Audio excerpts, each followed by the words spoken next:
We taking it all. Da da da da da da da da da da da. We taking it all. Da da da da da da da da da da da da. We taking it all. What up, cunks? It's your boy, the Hater. It's Friday night. I'm outside, which must mean two things. Number one, it's Friday night, and two, it's time for Smackdown review, cuckolds. Actually, I already started this video.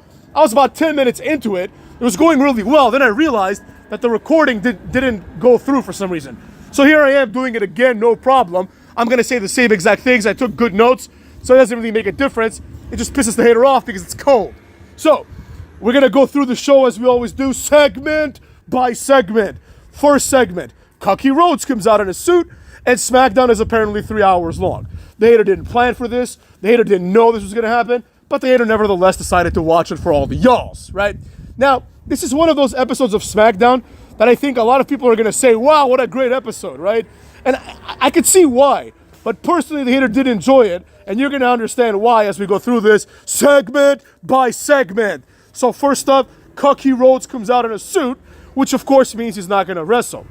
During this promo that he starts cutting, which is really weird because he's basically just cutting the same promo he's been cutting for like a month. Anyways, he explains that he's out of commission. He's not cleared to wrestle, right? The implications being that if he were cleared to wrestle, he would somehow wrestle, right? Which is a complete farce because he's been cleared to wrestle for the entire year and he's wrestled 4 times. So this complete lie that Cody Rhodes is not wrestling because he's not cleared to wrestle is horseshit. Anyways, eventually Drew McIntyre randomly comes out, goes into the ring and hugs Cody Rhodes, hearkening back to his days with Cody Rhodes as a tag team of complete undercard jobbers, right? This then goes off the rails, if you ask me. Drew McIntyre starts just saying nonsense, and one of the things that he says is that he explains basically that this is the best era of wrestling ever. Better than the 80s, better than the Attitude Era. It's a complete lie that nobody believes, including Drew McIntyre. And here's how you know. 7 years ago, both Cody Rhodes and Drew McIntyre were in this company, and they were undercard jobbers. Now, I know some of you may not have been watching wrestling back then, but if you had, you would know that Cody Rhodes and Drew McIntyre, 7 to 10 years ago, even longer than that, really, they were undercard jobbers. Not mid-card jobbers, undercard jobbers, right? Like, it would not be uncommon to see, like, Drew McIntyre and Cody Rhodes getting destroyed in, like, a 2-on-1 match by, like, Del Rio or something like that, right? These were not good wrestlers back then. And during this promo, they even allude to this, right? Cody Rhodes even alludes to this, or I don't remember if it was Sam or Drew, but one of them alludes to this openly, right? He basically says straight up to the other guy. One guy says to the other guy, I don't know which one it was, to be honest, right? But they basically say straight up, they're like, remember, like, when we had to leave this company and then come back, right? It's like they acknowledge the fact that, like, when they left, they weren't good enough. You know what I mean? One of them, Drew McIntyre, was fired. Right? He was released because he sucked so much. So, like, how is it that the top guy now was released 10 years ago, and now he thinks that he's at the time when the wrestling is the best? It's absurd. It's ridiculous. And the in-ring product is not better now than it was before. The matches are just longer, but everyone else sucks, as we're going to see further into this video. Drew McIntyre basically says he wants to help Cody. Cody doesn't believe him and wants to fight. And Cody says, I see you coming for me, Drew, blah, blah, blah.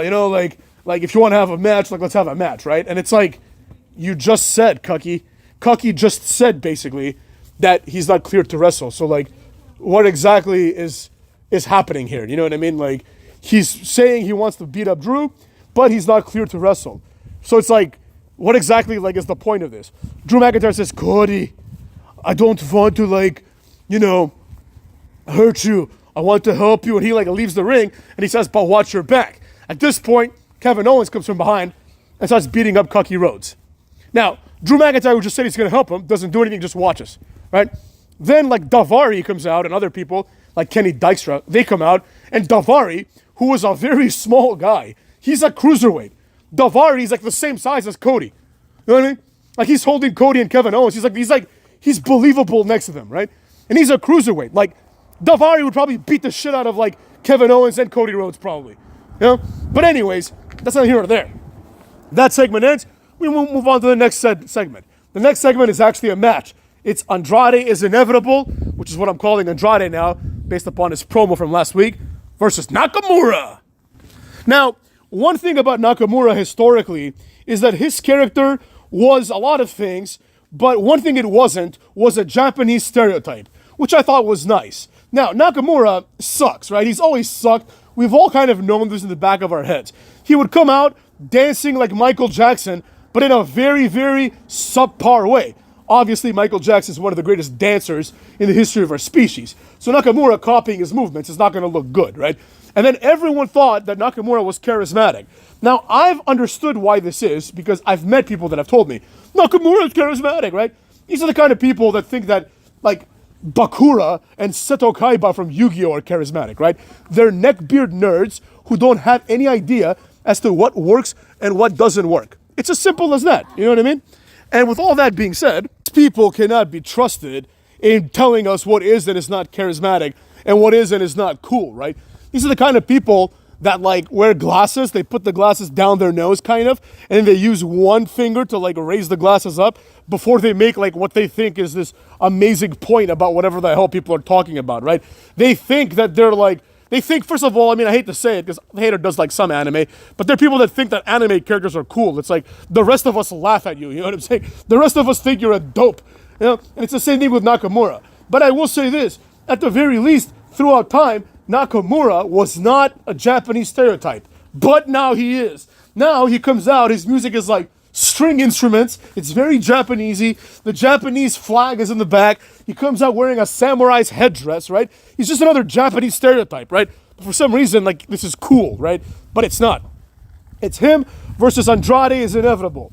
Andrade is inevitable should have cut the same vignette he did last week, except instead of saying he's inevitable, he should say Andrade is a jobber, because that's a bit more apropos. The match is what you would expect. The match ends in a very interesting way, though, I will say. Basically, Nakamura DDTs Andrade from, like, the top turnbuckle onto, like, not the turnbuckle, but, like, the, you know, the post behind the turnbuckle that has all the light-up stuff, right? He just DDTs him there, kind of. Andrade falls back into the ring. Nakamura does the Kinshasa and pins this jobber. At this point, LA Knight comes out and starts laying a thorough ass-whooping on Nakamura. Obviously, LA Knight is massively over, and in a company where everyone sucks ass, LA Knight is a bright spot. LA Knight just rules, right? But we all know that. No need to talk about that anymore. LA Knight makes another appearance later, but we'll talk about that later.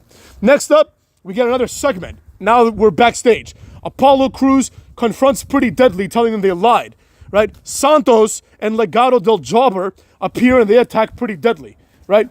During this time, I catch a glimpse of Humberto Carrillo. And I can't help but remember, every time I see this guy, I think of Michael Cole telling me and telling all of you, doesn't this guy remind you of Eddie Guerrero? And I just laugh every time I see it because it's like, he just looks like he looks stupid, you know what I mean? Like straight up, like maybe he's a nice guy, I don't know, really I don't care. But Humberto Carrillo, he has this like, this confused look on his face all the time. This guy sucks, you know? And it's almost disrespectful at this point. Where they're like, yeah, he reminds me of a young Eddie Guerrero. Sammy Guevara reminds me of a young Eddie Guerrero. It's like, are you kidding me? Have you lost your minds? They sound like Drew McIntyre at this point. Oh, we're the best wrestlers. Like, just think about what you're doing. You know what I mean? They're comparing them to Eddie Guerrero. You know? And that doesn't make any sense. But who did they compare Eddie Guerrero to back in the day? Nobody, right? It's not like they said, oh, Eddie Guerrero reminds me of like, I don't know, Felipe Escalante. I don't know anybody else from before then. But you understand what I'm saying, right? Now they say things like, oh, this guy reminds me of the past. Well, that means the past must have been badass. Because otherwise, why would anything remind you of the past, right? And why would that be a good thing? Nevertheless, this leads to a match between the aforementioned tag teams at some point down the line, right? Or so you'd think. But basically, Nick Aldis goes to commercial, and then we come back, we're still in the same backstage segment. And Nick Aldis is still talking to them, right? And basically what happens is, DIY comes out, and they say, we have a match with the Motor City Machine Guns, who in my opinion need to be released immediately, because like, they're already boring, you know? But anyways, they're going to have a tag team title match with them. And basically, they do like a Chavo Guerrero, Shane Helms storyline. For those that don't remember, back in WCW's dying days, Chavo Guerrero was the Cruiserweight champion. And the number one contender was Shane Helms, the Hurricane.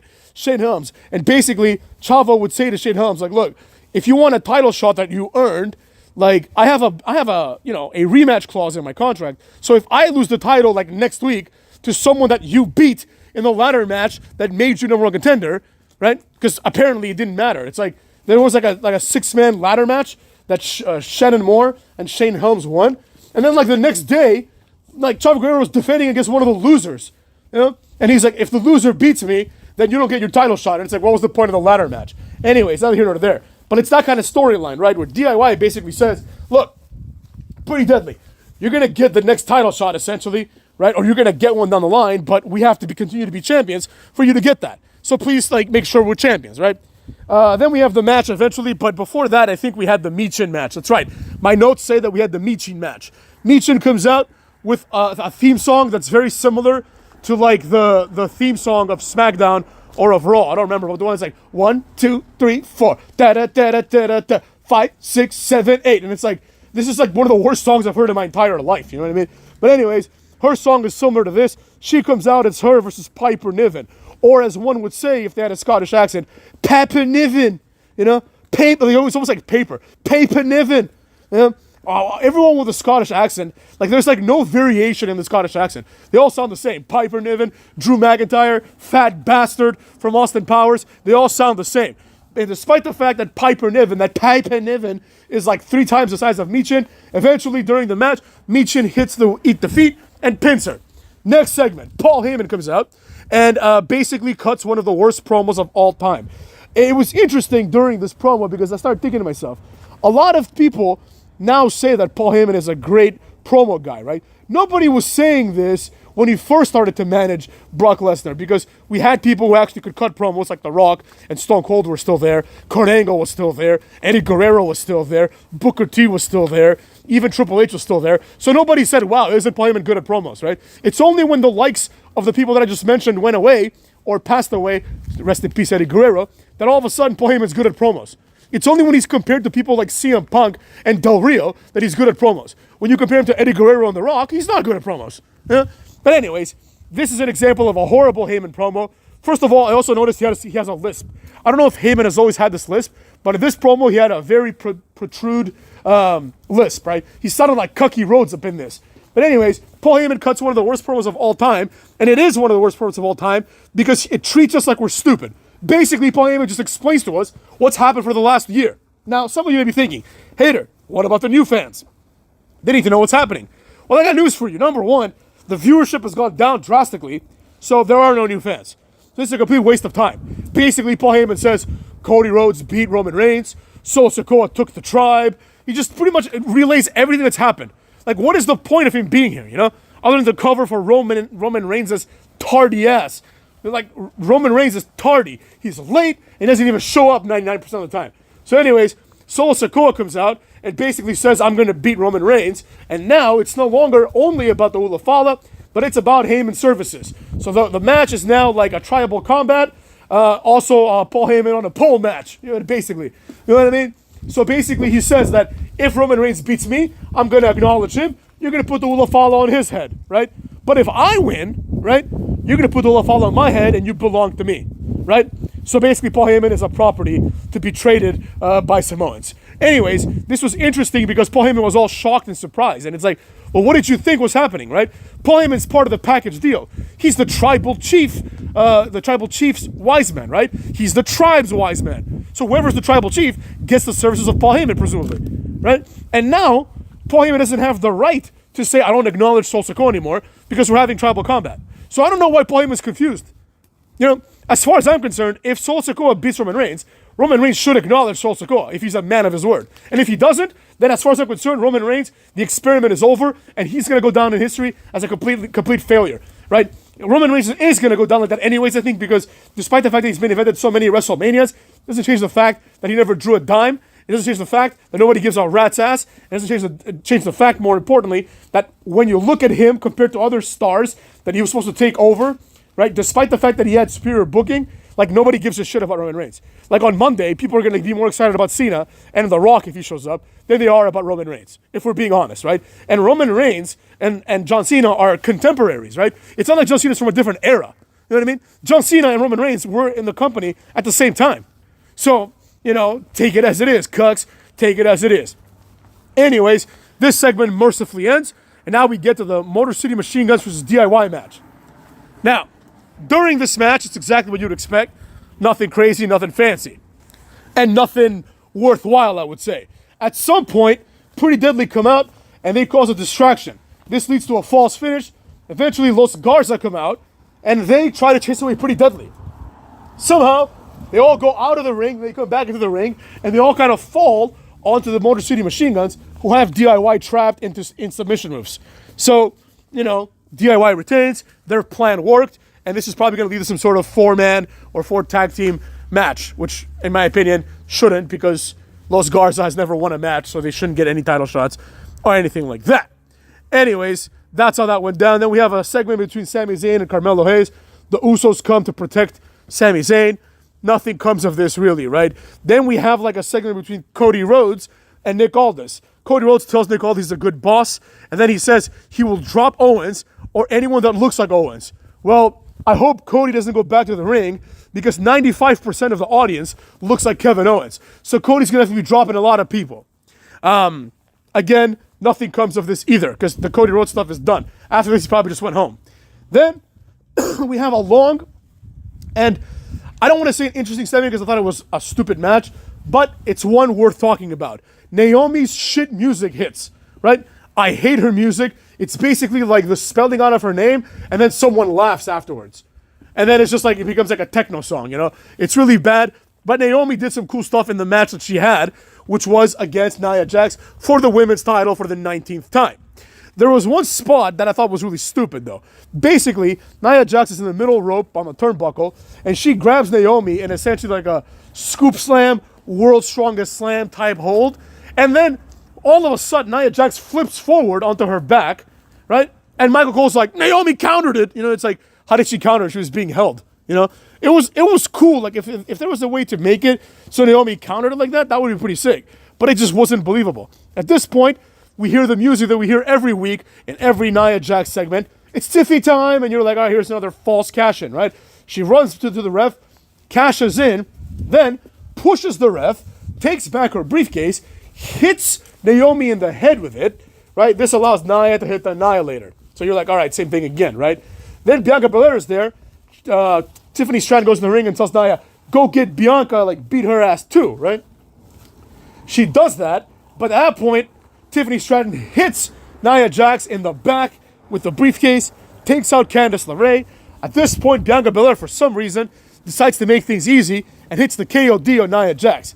Tiffany Stratton takes Bianca out, throws her on the announce table, does the prettiest moonsault ever, and we have a new champion. Now, I'm not going to sit here and say that this should have been saved for January 6th, right? Because that would be me being a hypocrite, right? I always say, like, you can't just put everything on one show. So that was kind of cool. But personally, I would have saved this for another episode of Raw on Netflix, right? To show people that are watching Netflix, like, oh shit, some things go down on Netflix, right? Like, we're going to have a Money in the Bank cash-in on our random-ass Raw on Netflix, right? That would be unheard of, right? And that would be pretty cool.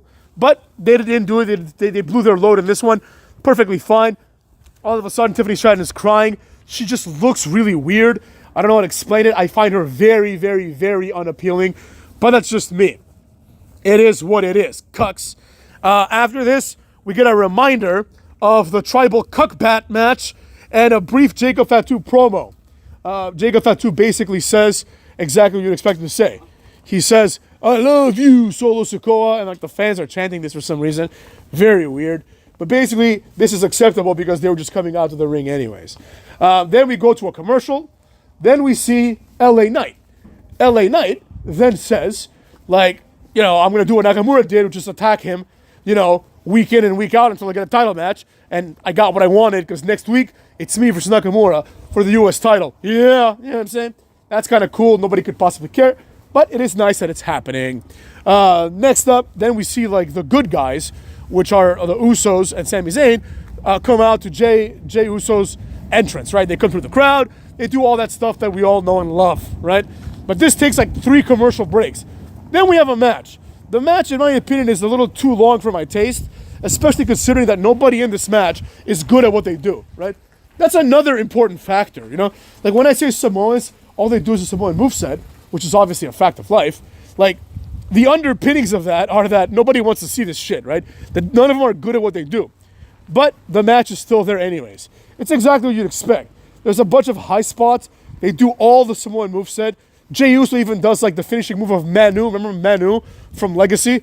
Remember like when you have like Cody Rhodes, Ted DiBiase, and Randy Orton, they all look like gods. You know, they're all like in incredibly good shape, good-looking guys. And you have like some fat Samoan there, and you're like, oh, which one of these doesn't belong in Legacy, you know? It's the fat Samoan. But that fat Samoan had a pretty cool finisher. It's basically like a backdrop into a neck breaker. Jey Uso does it sometimes. He did it this time too. It's an honorary Samoan moveset by virtue of Manu doing it. Jey Uso is like the star of the match. He's clearly like the leader of the good guys. You know, he's just presented as being more powerful and capable than Jimmy Uso. And this is best exemplified when like they both clothesline, I think Jacob Fatu out of the ring. And for some reason, Jimmy Uso goes with him. He just flips over the top rope as well and like lands on his ass. Jey Uso's still in the ring, kicking ass. But basically what happens is Jey Uso gets a little big for his britches. He kicks out of the prettiest moonsault ever, by the way. Let's be real. Jacob Fatu has a girl's finishing move, you know? Like when I used to play like a lot of WWE games, I would create a character, right? That was even when I was younger, right? I'd create a character, I'd give him like pretty much everyone's finishers as regular moves, you know? And then eventually I would run out of finishers that I liked. And I'm like, oh, that's pretty cool. Maybe I'll give him the Stratisfaction, you know, because that's a move you can do from the turnbuckle back in the day, right? I'm like, oh, I can give him the Stratisfaction. Then I'm like, that's a girl move. I'm not giving him a girl move. Well, Jacob Fatu didn't get that memo. His finishing move is the same as Tiffany Stratton's. He's got a girl's finishing move. So he hits the girl's finishing move on Jey Uso, who somehow kicks out. Sometime during the circle jerk, there's a tag to Solo Sikoa. Solo Sikoa comes in, you know what I'm saying? And basically, Solo Sikoa, as like Jey Uso thinks he's gonna like, you know, do something, and he's sitting down, he comes up and just boom, spikes him right in the throat and pins him. Now, the reason why I didn't like this match and the reason why I'm gonna give this show a 2 out of 10 is primarily because of the way that the booking was done, right? I understand this is essentially like the equivalent of a go-home show, right?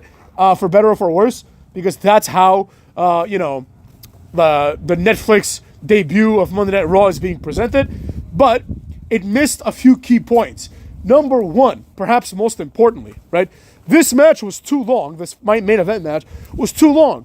And it makes Solo Sikoa feel like a lackey, right?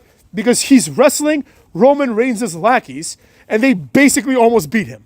You know, Jey Uso pretty much had his ass beat. But basically, Solo Sikoa just sneaks in the end, does the spike, and wins, right? Something that's not going to be viable in tribal combat. So that just makes, in my opinion, Solo Sikoa just look like a weak wrestler and not like a threat to Roman Reigns. Luckily, the WWE has done such a piss-poor job of promoting Roman Reigns that it doesn't feel like a big deal if Solo Sikoa beats Roman Reigns, right? Like, think to yourself. And there's one guy, like the Annoyed Burrito or something, he's one of my fans, and he's a big Roman Reigns fan, right? And I ask people like him, like, be honest with yourself, right? Does Roman Reigns still feel like a big deal? Does he feel like a main eventer? In other words, if Solo Sikoa beats him clean, would it be this insane win for Solo Sikoa, right? Keep in mind, Roman Reigns is a guy that beat Lesnar. He beat everybody. He beat Undertaker at WrestleMania. But does it feel like Solo Sikoa is wrestling that same guy? To me, it doesn't, right? And I think it's kind of circular, but it makes sense. The logic behind it is that it can't feel like the same guy because that same guy who beat Undertaker at WrestleMania, we're supposed to believe now, is going to have trouble beating Solo Sikoa. You see what I'm saying? So that's the problem here. They've done a horrible job of promoting Roman Reigns, and this can also be seen in this episode, which is another reason why this episode gets a 2. If there was ever one episode where Roman Reigns shouldn't have missed SmackDown, it's this episode, right? This is the episode. He should have been there instead of sending his lackeys to do his dirty work. Basically, the entire storyline has shifted gears into a place where I'm personally uncomfortable with the booking, right? It started out as Roman Reigns against the world, right? He's the original tribal chief. He doesn't have a tribe. That was the storyline. Then Jimmy Uso comes, and he's like part of his tribe, so he's like, you know, I got you, Us, but you don't got a tribe, right? Roman Reigns says, I don't need a tribe. Then he gets a tribe, he gets the wise man, and then he goes away. So now it's a tribe without a chief. So, I don't know. I am looking forward to the match because at this point, honestly, I could see it going either way. Obviously, the smart money is Roman Reigns is going to win. But it could go a number of ways. The Rock could come out. Drew McIntyre could screw Roman Reigns. I would like to see like the Usos and Sami Zayn betray Roman Reigns along with Paul Heyman. And basically their argument for betraying him would be very simple. We came to support you and you don't even show up when we fight your battles. You know what I mean? So a lot of things could happen. Obviously the more likely scenario is Roman Reigns is just going to pin Sikoa's bitch ass. But I hope that doesn't happen. And at this point, I don't care if it happens. It's like the storyline isn't good. Roman Reigns, he's going to get cheers, of course. But if they decide to bring The Rock out after the match, nobody's going to give a shit about Roman Reigns. The Rock is going to get a much bigger reaction than every one of the current roster combined because he's The Rock. And so will Cena, if you ask me. So as far as I'm concerned, January 6th represents not only a new beginning for WWE, not only a new beginning for the hater reboot, cucks, but also it represents, for the first time ever, a clearly delineated date that can be thought of as the road to WrestleMania beginning, and it's not the Royal Rumble, right? It's a random-ass day. As far as I'm concerned, I expect John Cena to come out and make some declarations. Maybe declare for the Rumble. The Rock might make an appearance. Shit's going to go down.